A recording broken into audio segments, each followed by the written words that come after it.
এত সুন্দর একটা ওয়েদারে খিচুড়ি খেলাম, সাথে ছিল সিলেটের বিখ্যাত সাতকরা দিয়ে গরুর মাংস।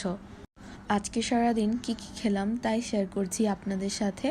ভিডিওটি শুরু করছি দুপুর 1টা থেকে। দুপুর 1টা বাজে খেয়েছিলাম আমার ফেভারিট দোকানের পরোটা দিয়ে চা, সাথে ছিল আগেরকার দিনের কিছুটা হালিম, তারপরে ছিল একটা ডিম, সাথে ছিল আমার বাচ্চাদের রেখে দেওয়া 2টা কুসুম। এত হেভি একটা নাস্তা করে আর ভাত খেতে ইচ্ছে করছিল না, তাও আবার নাস্তা করেছিলাম দুপুর 1টা বাজে, এবং এত সুন্দর একটা ওয়েদার দেখে খিচুড়ি খেতে ইচ্ছে করছিল।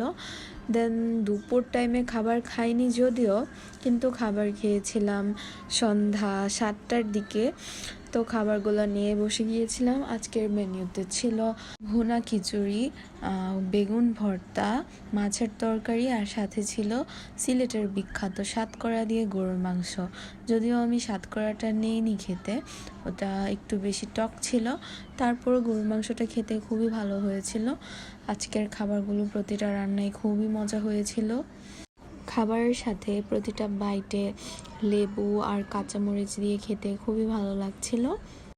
আমার এইরকম দিনগুলো অর্থাৎ রেনি সিজনটা খুবই ভালো লাগে। আমি একদমই উইন্টার লাভারও না, সামার লাভারও না, আমি হলাম রেনি সিজন লাভার। আমার বৃষ্টি দেখলেই ভালো লাগে, কিন্তু বৃষ্টির দিনে বাইরে যেতে ভালো লাগে না।